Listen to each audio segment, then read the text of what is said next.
بسم اللہ الرحمن الرحیم وَهُوَ الْقَاهِرُ فَوْقَ عِبَادِهِ وَيُرْسِلُ عَلَيْكُمْ حَفَظَةً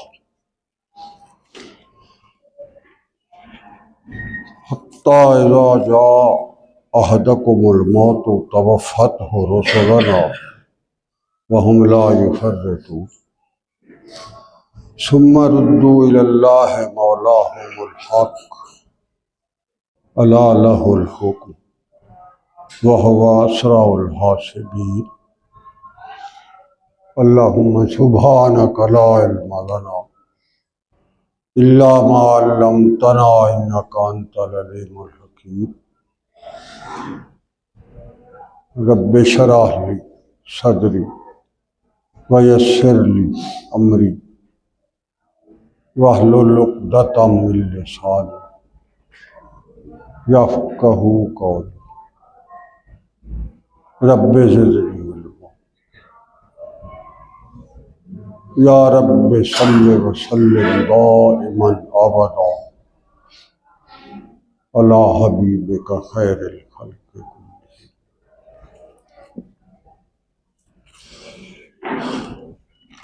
معزز واجب التکریم والاحترام حاضرین و ناظرین کرام، اللہ تبارک و تعالیٰ کا یہ نظام جو ہمارے مشاہدے میں ہے، ہم روز دیکھتے ہیں۔ سورج کا شروق ہو رہا ہے، پھر اس کا غروب کے بعد چاند کا طلوع ہو رہا ہے، پھر وہ ساری رات اپنی کرنیں بکھیر کر اپنی بساط سمیٹ کر جا رہا ہوتا ہے، اور ادھر سے سورج پھر افق پر آ رہا ہوتا ہے۔ یہ اللہ کے عجیب و غریب نظام ہے جو اس نے ہمارے سامنے روز مرہ ہماری زندگی میں اپنی قدرت کے بڑے عجیب و غریب مظاہرے فرمائے۔ اگر کبھی آپ ان سب چیزوں کا باریک بینی سے تجزیہ فرمائیں تو اس میں اللہ کی الوہیت اور ربوبیت اور اس کی رضاکیت اور اس کی وحدانیت اور اس کی قدرت کاملہ کے ہمارے لیے بہت بڑے پیغام۔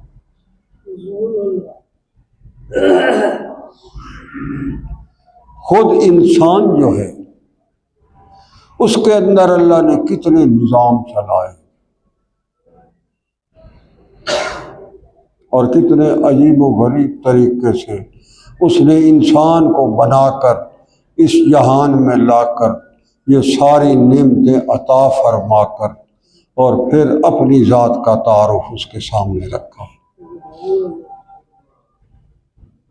انسان کی اصل جو سوچ کا محور ہونا چاہیے وہ یہ حقیقت ہونی چاہیے۔ اس نے کتنی صلاحیتیں دے رکھی، اس نے انسان کے ساتھ کتنے جوڑ لگا رکھے، اس نے اس کے اندر کتنی رگوں کا جال بچھا رکھا، کتنی چھوٹی اور بڑی ہڈیوں کا ایک نظام بنا رکھا۔ آج آپ کو پتا ہے یہ جو ہمارے اندر ہڈیاں ہیں اور ان کے اندر جو گودا ہے، اگر اس میں بھی نقص پڑ جائے تو بندہ مر جاتا۔ یہ جو بون میرو کہتے ہیں نا، فلانے کو بون میرو کینسر ہو گیا ہے، وہ کیا کینسر ہوتا ہے؟ وہ ہڈی کے اندر جو گودا ہوتا ہے، وہ ہڈی کا گودا جو ہے اس کا نظام بگڑ جاتا ہے، جس کی وجہ سے بندہ مر جاتا ہے۔ اسی طرح آپ کو پتا ہے کہ انسان کے سارا نظام کا جو اندر کے چل چلاؤ ہے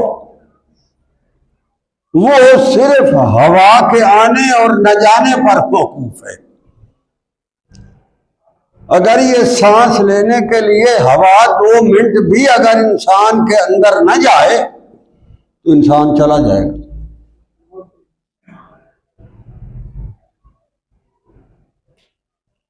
یہ جو سارے کا سارا نظام ہے، اللہ کہتا ہے تم سامنے بھی دیکھتے ہو کتنی ہوائیں کا نظام ہے جو چل رہا ہے، بادلوں کا نظام ہے جو چل رہا ہے، بارشوں کا نظام چل رہا ہے، درختوں کا نظام چل رہا ہے، جانوروں کے نظام چل رہا ہے، زمین پر ریگتے ہوئے کیڑے مکوڑوں کے نظام چل رہے ہیں، زیر زمین اللہ جانے کیا کچھ ہے، اور وہاں اللہ کے کیا کیا انتظام چل رہے۔ تو اللہ کہتا ہے تمہیں اس پر بھی غور کرنا چاہیے کہ جو اتنے ساری کائنات کے نظام کا حاکم ہے، جو اتنا بڑا بادشاہ ہے ساری خدائی کا، تو وہ ہمارا بھی بادشاہ ہے، ہمارے اوپر بھی اسی کی حکمرانی ہے۔ یہ دل سے تسلیم کرنا چاہیے، یہ ماننا چاہیے، اس کی سننی چاہیے، اس کی طرف سے جو اللہ کی طرف سے اتنا بڑا ایک زندگی کا نظام آیا ہے، اتنا بڑا پیغام آیا، 23 سال آسمانوں سے اللہ یہ پیغام نازل فرماتا رہا،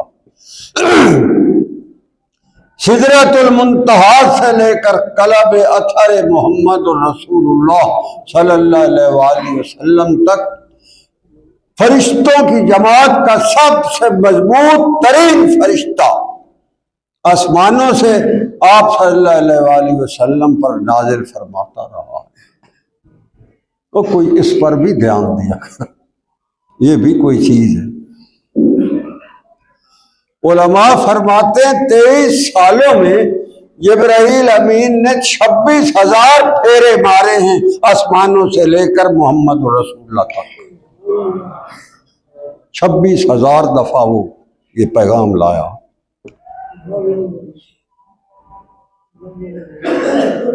تو کیا خیال ہے جبرائیل امین کی 26,000 اڑانے کسی انسان کے قابل غور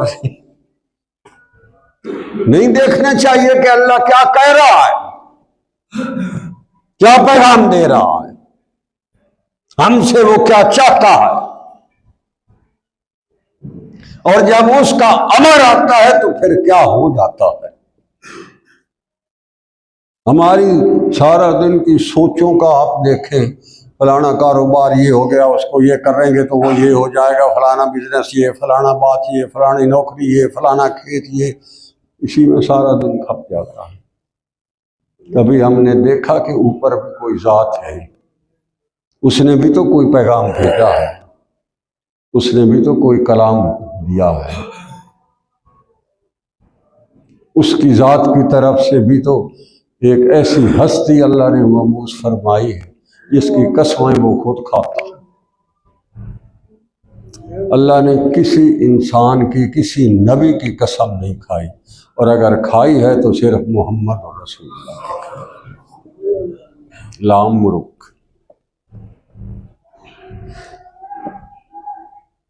لوگ جو آپ صلی اللہ علیہ وآلہ وسلم پر نبوت سے پہلے کی زندگی پر اعتراض کرتے ہیں، میں نے انہیں ایک دفعہ کہا تھا قرآن کریم کا یہی ایک لفظ جو ہے لعمرک، آپ کی عمر کی قسم، میں نے کہا اس میں آپ صلی اللہ علیہ وآلہ وسلم کے بارے میں عمر کا مطلب کیا ہے بھائی؟ بعثت مبارک کے بعد کی قسم، پہلے کی نہیں ہے۔ ارے عمر تو آپ صلی اللہ علیہ وآلہ وسلم کی وہ ہے جس دن آپ اس جہان میں تشریف لائے اور جب تک رہے، وہ ساری زندگی آپ کی، اور اللہ نے ساری زندگی کی قسم کھائی ہے، صرف نبوت کی نہیں کھائی۔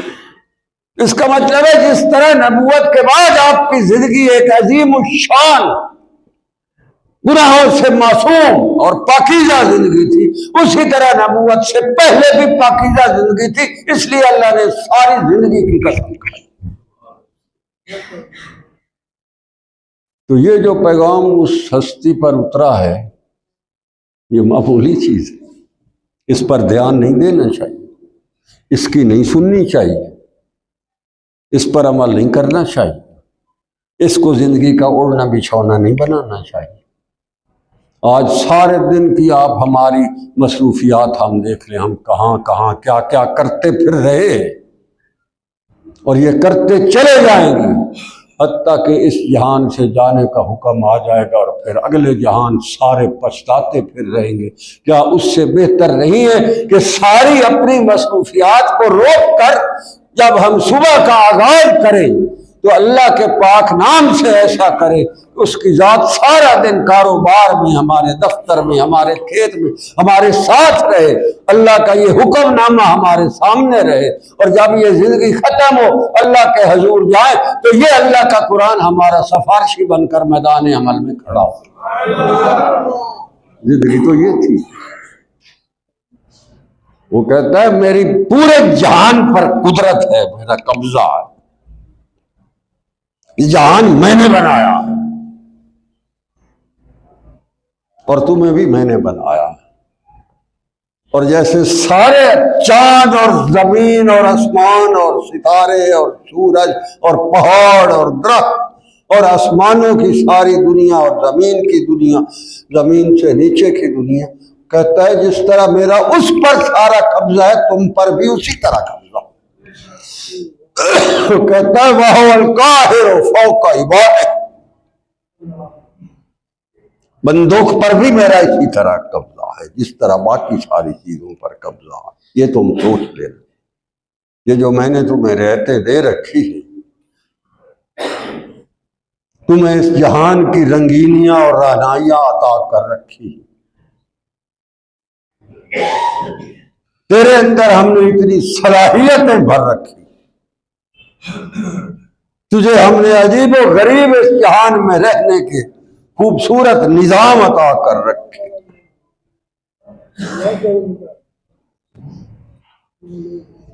تو اللہ کہتا ہے تمہیں پتہ ہونا چاہیے کہ تم میرے بھی قبضے قدرت میں ہو۔ وہ کہہ رہا وَهُوَ الْقَاهِرُ، قاہر میرے یعنی میرے حکم کے تابع، قہاری و جبروت میری تمہارے اوپر بھی قائم ہے۔ فوق عباد ہے، میں انسانوں کے اوپر بھی اسی طرح قادر ہوں جس طرح باقی کائنات پر قادر ہوں۔ تمہیں یہ بات سمجھ آنی چاہیے۔ ہر جو بندہ اپنے آپ کو مصروف کہتا ہے میں بہت بزی ہوں، میرا بہت کام ہے، میرے بہت کھلار ہے، میرے پاس وقت کی کمی ہے، میرے پاس اس کو صرف قرآن کے یہ 3-4 الفاظ بھی یاد رہے کہ اللہ بھی اوپر بیٹھا ہے جو میری سارے دن کی مصروفیات کو دیکھ رہا ہے، اس کو پتہ ہے، اور جب بھی اس کا حکم آئے گا مجھے سانس لینے کی اجازت نہیں ہوگی، اور فرشتہ آ کر کہہ دے گا بس تیرا سانس ختم ہے، اگلا سانس تو نہیں دے۔ جس کو زندگی کے ساری مصروفیات میں یہ 4 لفظ یاد ہوں گے اس کی زندگی کا رخ ادھر ہوگا جدھر اللہ فرماتا ہے اور محمد رسول اللہ لے جاتا ہے، ادھر جائے گا۔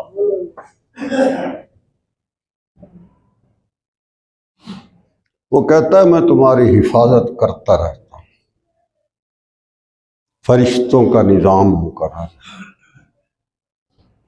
جب تک اس کا امر نہیں آتا اس کو کچھ بھی نہیں کوئی کر پاتا، جب اللہ کا حکم آ جاتا ہے تو پھر سارا جہان سامنے کھڑا ہو جائے، پھر حکم وہی چلتا ہے جو میرا اللہ کہتا۔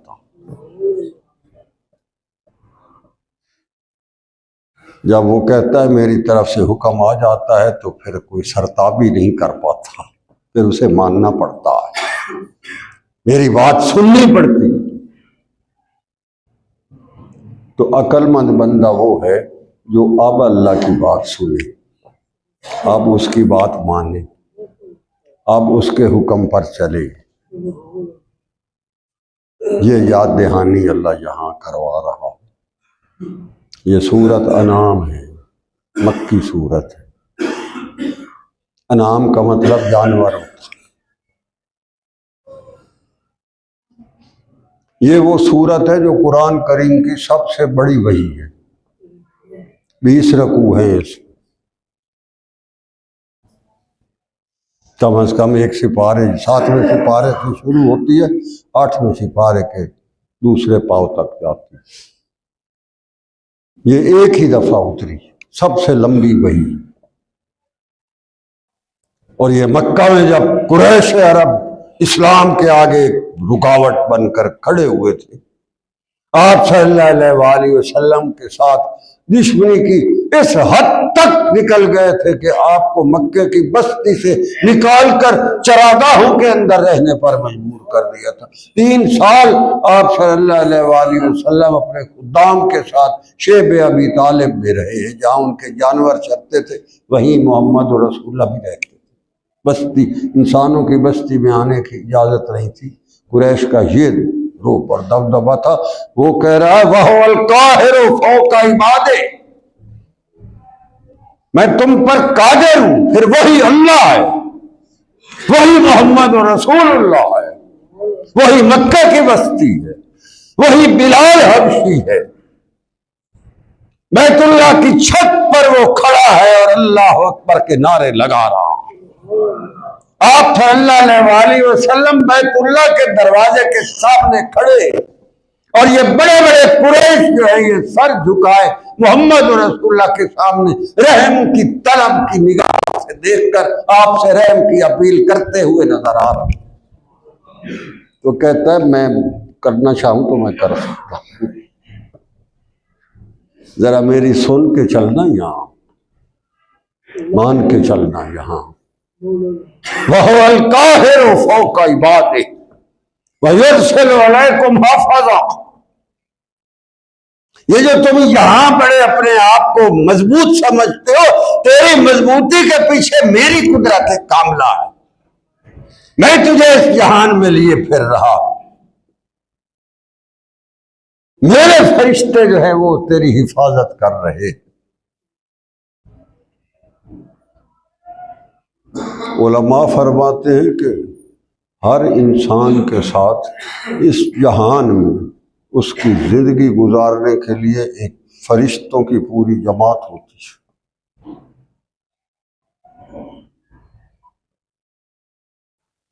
تو اللہ کہتا ہے یہ ہم کر رہے ہوتے، یہ میرا لشکر ہوتا ہے جو تجھے یہاں سنبھالے پھر رہا ہوتا۔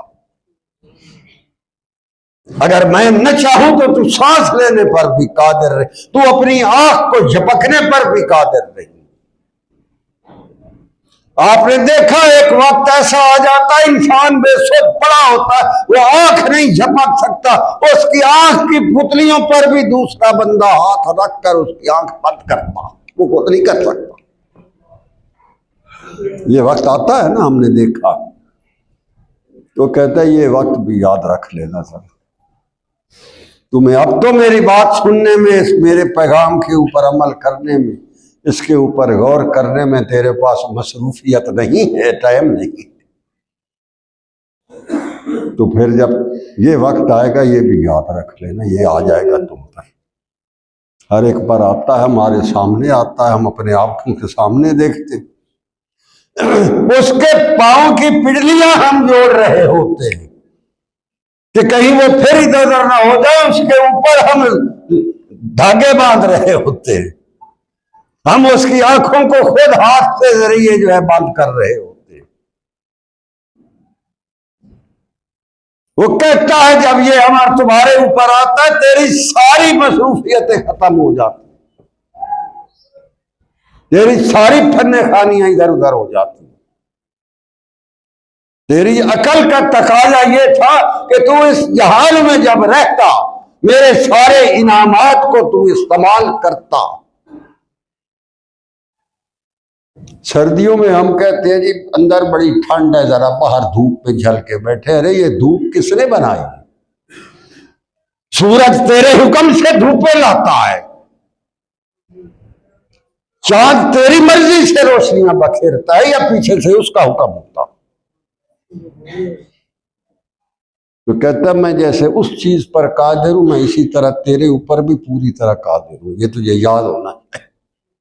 وَهُوَ الْقَاهِرُ فَوْقَ عِبَادِهِ وَيُرْسِلُ عَلَيْكُمْ حَفَظًا۔ ایک وقت آ رہا ہے تم پر، حَتَّى إِذَا جَاءَ أَحَدَكُمُ الْمَوْتُ، یاد ہے تجھے کہ تجھے یہ وقت آنا ہے۔ ہم روز جنازے پڑھتے ہیں، کل کھاتے پھر رہے ہیں، دعائیں تعزیتیں کرتے پھر رہے ہیں، مگر کیا ہمیں یہ بھی پتا ہے کہ کس دن ہماری طرف سے بھی، ہمارے گھر سے بھی لوگوں کو پیغام جائیں گے؟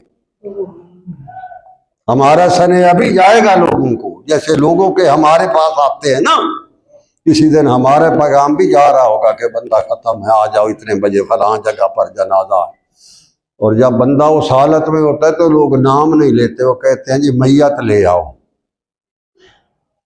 جو روشن خیال ہے وہ کہتے ہیں ڈیڈ باڈی لے آؤ، نام ہی کوئی نہیں لیتا، ابھی بندہ تو پڑا ہوتا۔ تو کہتا ذرا یہ بھی یاد رکھنا، یہ بھی ذہن میں رکھنا ذرا۔ حَتَّى إِذَا جَاءَ أَحَدَكُمُ الْمَوْتُ تَوَفَّتْهُ رُسُلُنَا وَهُمْ لَا يُفَرِّطُونَ، کہ جس طرح تیری زندگی کی حفاظت کے لیے ہم نے فرشتوں کے لشکر بھیجے ہوئے، اسی طرح تیری موت کے لیے بھی ہم لشکر اتار لاتے۔ تَوَفَّتْهُ رُسُلُنَا، ہماری طرف سے بھیجے ہوئے آ جاتے ہیں اور تجھے فوت کر دیتے ہیں، چاہے تو جو مرضی کرتا رہے۔ وَهُمْ لَا يُفَرِّطُونَ، اس میں ایک لمحے ایک جھپک کی کوتاہی نہیں کرتے، لا يُفَرِّطُونَ، اس میں کمی بیشی نہیں کر سکتے۔ جو میرے اللہ نے حکم دیا ہوتا ہے اس کے مطابق وہ کر دیتے۔ یہ اس زندگی میں سب سے زیادہ یاد رکھنے کی بات ہے، اسی یاد دہانی کا نام تصوف اور ولایت ہے۔ جو بندہ یہاں بیٹھا ہے اس کو پتا ہے مجھے اللہ کے حضور حاضری ہے، اس کی نسبت یہاں سے اللہ کے ساتھ قائم ہو جاتی، اور یہ کام آنے والی تھی۔ اس دنیا میں سب سے زیادہ اگر کوئی آپ کے لیے فائدہ مند چیز ہو سکتی ہے تو وہ چند لمحے ہیں جو آپ اللہ کی یاد میں گزارتے ہیں، اور اس کے ہو کر، اس کے آگے سر جھکا کر اور اس کے سامنے بیٹھ کر اس کے آگے معافی مانگتے ہیں، یہی لمحے کل کو کام آئیں۔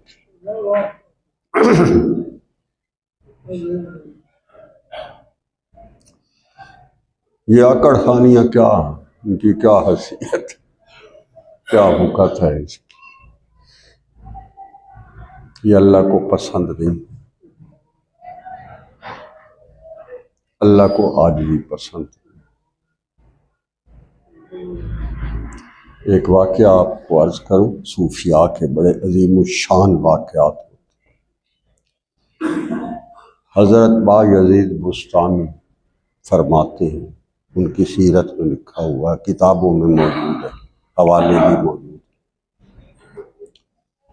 وہ فرماتے ہیں میں رات کو اللہ کے حضور بیٹھا ہوا تھا، میں نے عرض کی اے اللہ، تیری جتنی پاکیزہ صفتیں ہیں وہ ساری صفتیں میں اپنانے کی کوشش کرتا ہوں، مگر جب میں سارا اس کو زور لگا کر جس جگہ میں پہنچتا ہوں تو وہاں سے میں جب وہ تیری صفت دیکھتا ہوں تو پھر مجھے حیا اور شرم آ جاتی ہے، میں کہاں اور تیری صفت کہاں، تیری عظمت کہاں۔ تو اے اللہ میں کیا کروں کہ میں تیرا محبوب بن جاؤں، تجھے پیارا لگنے لگ جاؤں، تیرا تقرب پالوں، اور یہ زندگی گزارنے کے لیے نہایت خوبصورت ترین اور پاکیزہ ترین میں وقت گزاروں، مجھے یہ گر میرے اللہ سمجھا دے۔ تو وہ فرماتے ہیں بایزید ایسا کر، جو صفتیں میرے اندر ہیں وہ تو کہاں پوری تیرے اندر آئیں گی بھی تو کیا، مثلا میں حلیم ہوں، برداشت کرتا ہوں، تو کتنا ایک برداشت کر لے گا، آخر جو تیرے 100 دفعہ تیرے ساتھ ظلم کرے گا، دوسری ایک دفعہ تو تھپڑ مار ہی دے گا، گالی دے ہی دے گا، اس کو جواب اس کو دے ہی دے گا۔ تو اللہ فرماتا ہے میں تجھے اپنے تقرب کا قرب بتاؤں، ایک صفت ایسی ہے جو صرف میرے پاس ہے اور میں چاہتا ہوں وہ کسی بندے کے پاس نہ ہو، تو وہ اپنا لے۔ تو میری صفتوں کی نقل کرنے کی بجائے تو وہ صفت اپنا لے جو میرے میں ہے اور میں کسی بندے میں نہیں چاہتا، اور تو ایک وہ صفت اپنا لے جو میرے میں نہیں ہے اور میں سارے بندوں میں وہ چاہتا ہوں، تو میرا تقرب پایا لے۔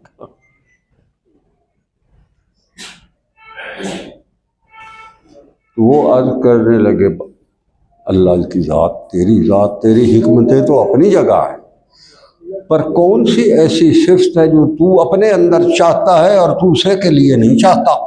یہ کون سی صفت ہے؟ تو اللہ نے فرمایا با یزید میں اس ساری کائنات کا مالک ہوں، میں خالق ہوں، میں نے اپنی قدرت سے بنائی، یہ جو کبر اور بڑائی ہے یہ میری شان ہے۔ عزیز الجبار المتکبر سبحان اللہ اما یشرکون، یہ بڑائی اور عظمت اور یہ کبر جو ہے یہ میری ذات کے اندر زیب دیتا ہے، باقی کسی کے اندر زیب نہیں دیتا۔ تم یہ چھوڑ دو، میرا تقرب پاؤ، صرف میری ذات تک رہنے دو، یہ میری شان ہے تیری نہیں، اس کو چھوڑ دو۔ اور سوال کیا اللہ وہ کون سی ہے جو تیرے میں نہیں ہے اور تو ہم میں چاہتا ہے، وہ کون سی صفت ہے؟ تو اللہ نے فرمایا با یزید وہ عاجزی اور بندگی ہے۔ وہ میں کسی کے آگے عاجز نہیں، میں کسی کے آگے جواب دہ نہیں، مجھ سے کوئی سوال نہیں کر سکتا، مجھ سے کوئی جواب طلب نہیں کر سکتا، اور میں ہر بندے پر فائق اور قادر اور قاہر، میں ہر بندے کو پکڑ کر اپنے حضور کھڑا کر سکتا ہوں۔ اس لیے جو میرے میں نہیں ہے وہ عاجزی ہے، وہ بندگی ہے، تو وہ اپنا لے، اور جو صرف میرے میں ہے وہ تو چھوڑ دے۔ جو کبر ہے یہ میری شان ہے، عاجزی تو اپنی شان بنا لے، تو میرا دوست بن جائے گا۔ کتنی حکمت کی بات ہے۔ تو اللہ کہتا ہے وَهُوَ الْقَاهِرُ فَوْقَ عِبَادِهِ، تمہیں پتہ ہونا چاہیے تم میرے حکم کے تابع، اور وَيُرْسِلُ عَلَيْكُمْ حَافِظًا، اور میری ہر وقت حفاظت ہوتی ہے تیرے۔ اگر میں تیری حفاظت کرنا چھوڑ دوں تو تجھے یہاں آ کر بھی درندے کھا کر نوچ کر چلے گا، کہ میں نے روک رکھا ہے اس چیز کو، اس لیے میں تیری حفاظت کروں، یہ میرا احسان ہے تجھ پر۔ حَتَّىٰ إِذَا جَاءَهُمُ الْمَوْتُ تَوَفَّتْهُ رُسُلُنَا وَهُمْ لَا يُفَرِّطُونَ، حتیٰ کہ جب میرا امر آئے گا پھر تو بچ نہیں پائے گا، تجھے جانا ہوگا، تجھے ماننا ہوگا۔ تو بہتر یہ ہے کہ تو اب مان جا مجھے۔ تیرے لیے سیاںا کام یہ ہے کہ تو اپنی زندگی کے ہر قدم پر میری حاکمیت کو مان جاؤ، ہر فیصلے پر میرے حکم کے آگے سرنگوں ہو جاؤ۔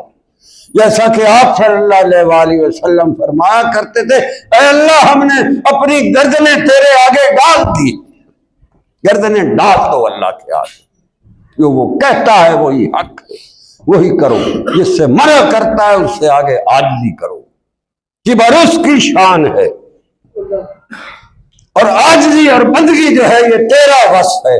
جب تیرے اندر یہ آ جائے گا تو پھر تجھے اللہ کی دوستی عطا ہو جائے،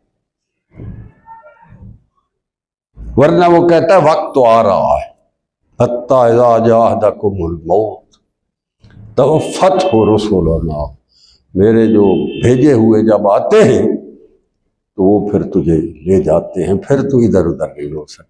وَهُمْ لَا يُفَرِّطُونَ، اور وہ کسی سے رعایت نہیں کرتے، جو میں کہتا ہوں وہ کر گزرتے۔ آپ صلی اللہ علیہ وآلہ وسلم عائشہ صدیقہ رضی اللہ تعالی عنہا کے سینے اطہر سے ٹیک لگائے زندگی کے آخری سانس لے رہے ہیں۔ فاطمہ الزہرا رضی اللہ تعالی عنہا حجرہ نبوی میں پریشان بیٹھی ہے، آپ صلی اللہ علیہ وآلہ وسلم کے پسینہ مبارک ماتھے پر موتیوں کی طرح قطرے جھلملا رہے ہیں۔ باہر سے دروازے پر آواز آئی، میں اندر آ جاؤں؟ تو فاطمہ الزہرا رضی اللہ تعالیٰ عنہا فرماتی ہے میں نے آواز دی باہر سے آوازیں مت نکال، اندر میرے ابو بے آرام ہیں، انہیں سکون کی ضرورت ہے۔ تو وہ سمجھی شاید کوئی گداگر ہے، کوئی فقیر ہے، کوئی مانگنے والا، کوئی مجبور ہے۔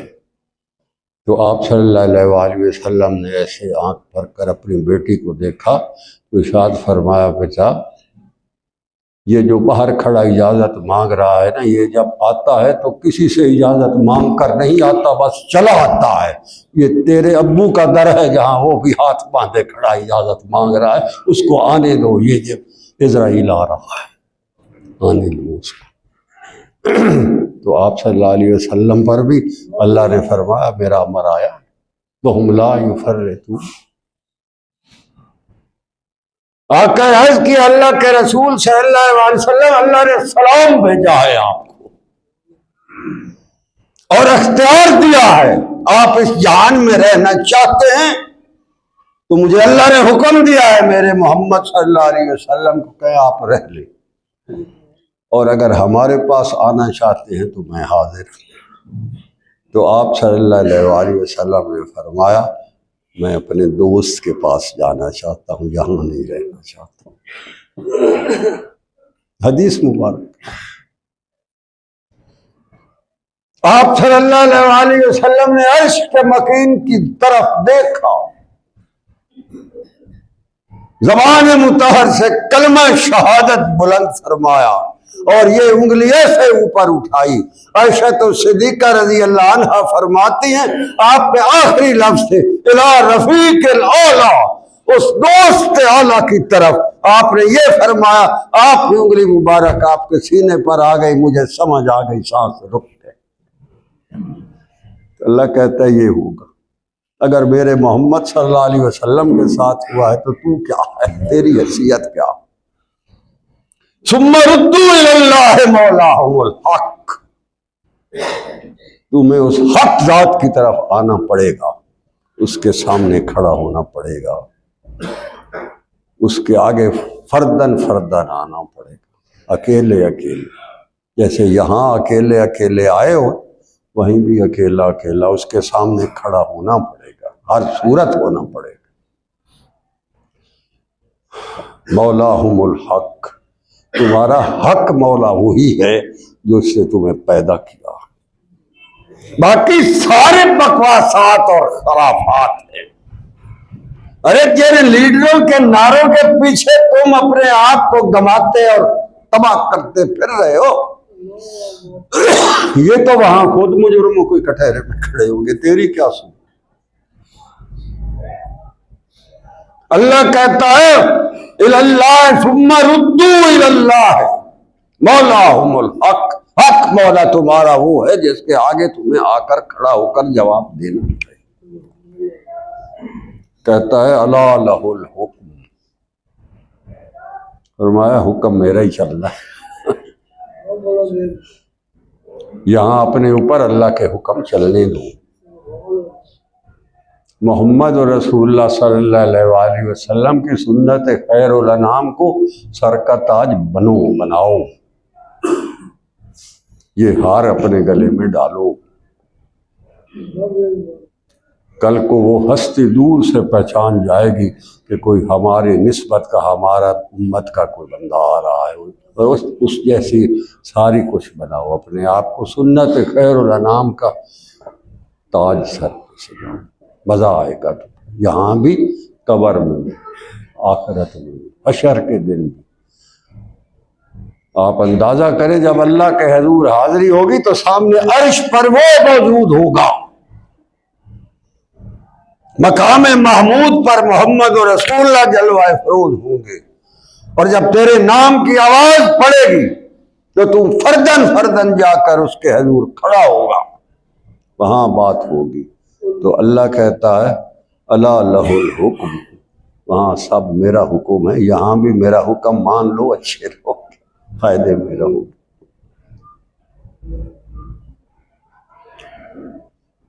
وَهُوَ أَسْرَعُ الْحَاسِبِينَ، اسرع جلدی، سرعت سے، کہ میں حساب بڑا جلدی لے لیتا ہوں، حساب لینے پر آئے تو دیر نہیں کرتا، کہ اس کی خاص کرم نوازیاں ہیں جو ہماری یہ کرتوتوں کو دیکھتا بھی ہے، سنتا بھی ہے، برداشت بھی کرتا ہے، اور پھر اس پر ہمیں پکڑتا بھی نہیں ہے۔ تو وہ کہتا ہے وَهُوَ أَسْرَعُ الْحَاسِبِينَ، میں اگر چاہوں تو میں اسی وقت حساب لے لیتا ہوں۔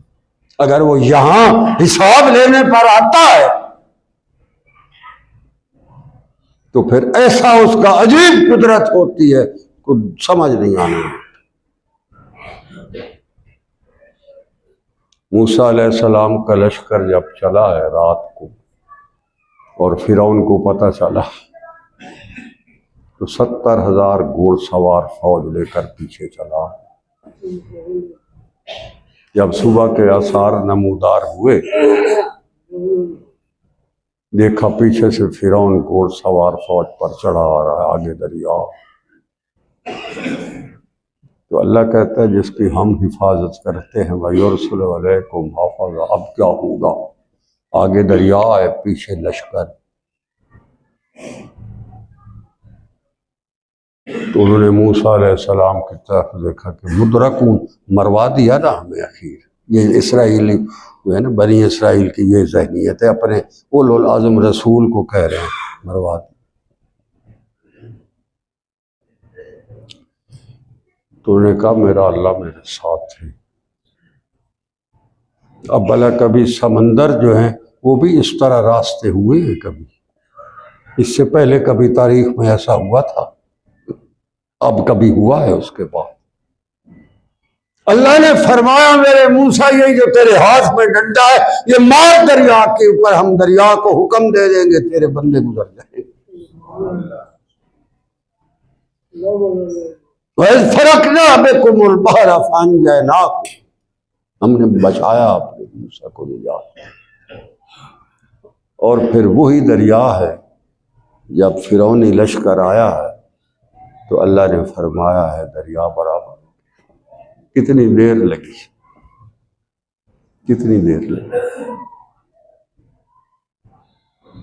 ایک لشکر کم و بیش 5 لاکھ بندہ ساتھ تھا اس وقت موسیٰ علیہ السلام کے ساتھ جب دریا گزرے۔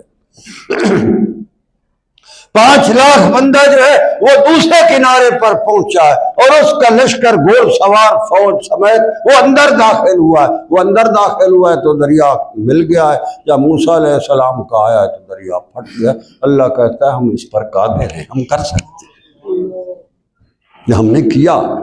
اس نے قرآن بنا دیا ہے، دنیا کو دکھا دیا۔ اس فرعون کی لاش آج بھی مصر کے عجائب خانے میں پڑی ہوئی دنیا کے سامنے عبرت کا نشان بنی ہوئی۔ وہ کہتا ہے میں نے تجھے رکھنا ہے۔ تو میرے بھائی، ہمارے پاس کوئی جائے پناہ نہیں ہے سوائے رجوع اللہ کے۔ تو جب چاہے گا تو اس ساری رونقوں کو ختم کر دے گا ایک لمحے کے اندر۔ تیرے اندر جو تو اپنے آپ کو بڑا سمجھ رہا ہے، تو آنکھ نہیں جھپک سکے گا، تیری آنکھ بند کرنے کے لیے بھی کسی اور کو ہاتھ دینا پڑے گا، تیری دونوں پنڈلیوں کو ساتھ جوڑنے کے لیے بھی کسی اور کو تیرے انگوٹھے باندھنے پڑیں گے، تو وہ بھی نہیں کر سکے گا۔ تو پھر اکڑ کس بات کی؟ وَهُوَ أَسْرَعُ الْحَاسِبِينَ، کہتا ہم بہت جلدی حساب لے لیتے، ہمیں سمجھ نہیں آتی۔ اللہ کا یہ نظام، یہ قرآن، یہ اسلام، یہ پیغام، محمد رسول اللہ صلی اللہ علیہ وسلم کی نبوت کا یہ فیضان، یہ مسلمان کا سب سے بڑا سرمایہ۔ اللہ کو یہی پسند ہے۔ اللہ نے اسلام کا کوئی نعم البدل نہیں بنایا، جتنے بھی کوئی آدمی اس جہان میں اگلے جہان میں انعامات کا تصور کر سکتا ہے، اللہ کہتا ہے وہ سارے انعام میں نے اکٹھے کر کے اسلام کے اندر رکھ کے محمد رسول اللہ کو دے دیا۔ الیوم اکملت لکم دینکم واتممت علیکم نعمتی ورضیت لکم الاسلام دینا۔ اگر کوئی مجھے چاہتا ہے تو پھر میرے اسلام کو چاہنا پڑے گا۔ یہ گند اور غلاظت اور کافرانہ پلیت یہ سارے نظریات، ان سے اپنے آپ کو ہٹانا پڑے، پھر آؤ ہمارے ساتھ دوستی۔ بات وہی بایزید بستامی والی ہے، میں کبر میری ذات کو زیبا ہے، کوئی بندے کی کیا مجال ہے وہ کرے، بندے کی شان عاجزی میں ہے، بندگی میں ہے۔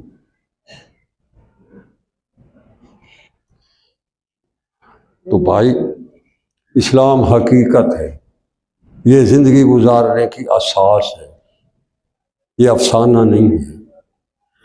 آج کا مسلمان کہتا ہے مجھے قرآن پر ایمان ہے، اور وہ کہتا ہے آج کے دور میں یہ قرآن کا اندر جو نظام ہے یہ تو قابل عمل ہے۔ اس سے بڑا کفر اور کیا ہوگا؟ وہ قرآن وہ ہے جس کا سورت فاتحہ کے بعد پہلا فکر ہے یہ ہے ذالک الکتاب لا ریب فیہ، اس میں شک نہ کرنا نہیں تو مر جاؤ، رل جاؤ۔ تو اللہ کے حضور حاضری حق ہے، یہ باتیں ہوں گی، اس نے لکھی ہے۔ قرآن پر ایمان ہے تو پھر انہیں ماننا پڑے گا۔ اپنی زندگیوں کو ترتیب دو، اپنی مصروفیات کی صبحوں اور شاموں کو ایک خوبصورت سلیقہ دو، اپنے اس جہان کے گزران کو ایک طریقہ دو، اور طریقہ اللہ کو صرف وہی پسند ہے جو محمد رسول اللہ جس طریقے پر چلے، باقی سب فراق، جھوٹ، دھوکہ، شیطانی چال، بچ جاؤ۔ اللہ کریم ہمیں توفیق عمل عطا فرمائے، اسلام اور قرآن اور سنت خیر الانام کو ہمارا